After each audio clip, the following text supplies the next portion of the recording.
आज हम पढ़ेंगे जयप्रकाश नारायण जी का जीवन परिचय। जयप्रकाश नारायण जिन्हें लोकनायक कहकर पुकारा जाता है, एक सुवृद्ध नेता के रूप में विनोबा भावे के सहयोगी और महात्मा गांधी के कट्टर अनुयायी थे। जयप्रकाश जी का जन्म बिहार के एक गांव सिताब दायरा में 11 अक्टूबर 1902 को हुआ था। इनके पिता एक सरकारी कर्मचारी थे।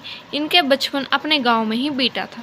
गांव से स्कूली शिक्षा प्राप्त करने के उपरांत इनको उच्च शिक्षा के लिए पटना के एक विज्ञान कॉलेज में भेजा गया। इस दौरान वे गांधी जी से इतने प्रभावित हुए कि वे 1921 में कॉलेज छोड़कर उनके द्वारा चलाए जा रहे असहयोग आंदोलन में कूद पड़े।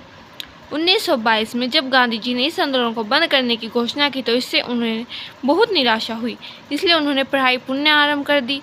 उन्होंने बिहार विद्यापीठ में दाखिला लिया।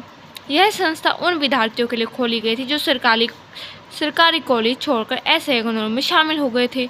यहीं से उन्होंने इंटरमीडिएट की परीक्षा उत्तीर्ण की। इसके एक वर्ष पश्चात अर्थात 1922 में उनका विवाह प्रभा देवी के साथ कर दिया गया, जो गांधी जी के चंपारण में सहयोगी एक कांग्रेसी कार्यकर्ता की पुत्री थी। इसी वर्ष वे शिक्षा प्राप्त करने अमेरिका चले गए और अगले 8 वर्ष तक वे वहीं अध्ययन करते रहे। उन्होंने ओलोपो विश्वविद्यालय से MA की उपाधि प्राप्त की।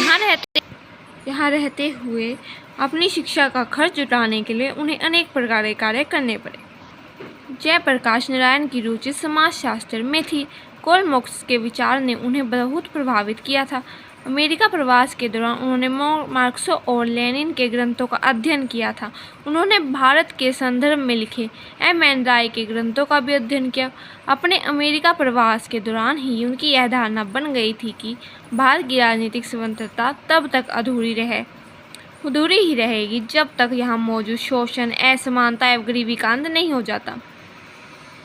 वे यह भी मानने लगे थे कि मार्क्स और लेनिन द्वारा बताए गए रास्ते का अनुसरण करके ही भारतीय आर्थिक एवं राजनीतिक दोनों प्रकार की स्वतंत्रता प्राप्त कर सकते हैं। जब 1929 में वे भारत लौटे और देश की राजनीति में सक्रिय हुए, तब से ही वे भारत में समाजवादी क्रांति लाने की सोचने लगे। 1932 में उन्हें सरकार द्वारा गिरफ्तार करके नासिक जेल में भेज दिया गया। यहाँ उनके साथ राम मनोहर लोहिया, अशोक मेहता व मीनू मासिनी भी थे। यहाँ उन्होंने इन नेताओं से मिलकर भारत में राष्ट्रीय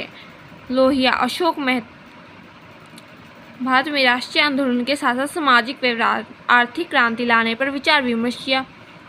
इन्हीं उद्देश्यों की पूर्ति के लिए 1934 में उन्होंने आचार्य नरेंद्र देव और अन्य साथियों के साथ मिलकर कांग्रेस के भीतर कांग्रेस समाजवादी दल स्थापित किया। 1936 में उन्होंने इस दल के उद्देश्य एवं कार्यक्रम का उल्लेख करते हुए समाजवाद ही क्यों नामक पुस्तक लिखी। इस पुस्तक में उन्होंने भारत समाजवाद लाने की योजना का प्रारूप प्रस्तुत किया, जिसमें समाजवादी रूस की नकल न करते हुए भारतीय संदर्भों में सहकारी खेती, जमींदार व्यवस्था के उन्मूलन और उत्पादन एवं वितरण के साधन के कर्मिक राष्ट्रीयकरण आदि के सुझाव दिए गए। आपातकाल के दौरान जब चंद्रशेखर, राजनारायण, जॉर्ज फर्नांडिस जैसे विपक्षी नेता जेलों में बंद थे, तो उन्होंने कांग्रेस के विरोध एवं प्रभावशाली राजनीतिक दल स्थापित करने की योजना बनाई। इस मामले में जयप्रकाश जी ने प्रारंभिक कदम उठाए और उनकी कोशिशों के कारण चल रहे विपक्षी दलों ने मिलकर जनता पार्टी का गठन किया और युवा तुर्क चंद्रशेखर को इसका अध्याय बनाया। आपातकाल की समाप्ति के बाद जब मार्च 1977 में लोकसभा के चुनाव हुए, तो नवगठित जनता पार्टी को उनमें विशाल बहुमत प्राप्त हुआ और जयप्रकाश जी के संरक्षण में स्वतंत्रता भारी में पहली बार गैर कांग्रेस सरकार का गठन हुआ। मोरारजी देसाई इस गैर कांग्रेस सरकार के प्रधानमंत्री बने।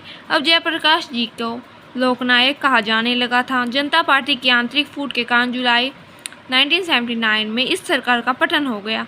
इसी बीच जयप्रकाश अस्वस्थ हो चले गए। अंततः 1 अक्टूबर 1979 को विजयदशमी के दिन अपनी आयु के 77 वर्ष पूरे कर चुकने के बाद लोकनायक जयप्रकाश नारायण लंबी बीमारी के बाद 8 अक्टूबर 1979 को स्वर्ग सिधार गए।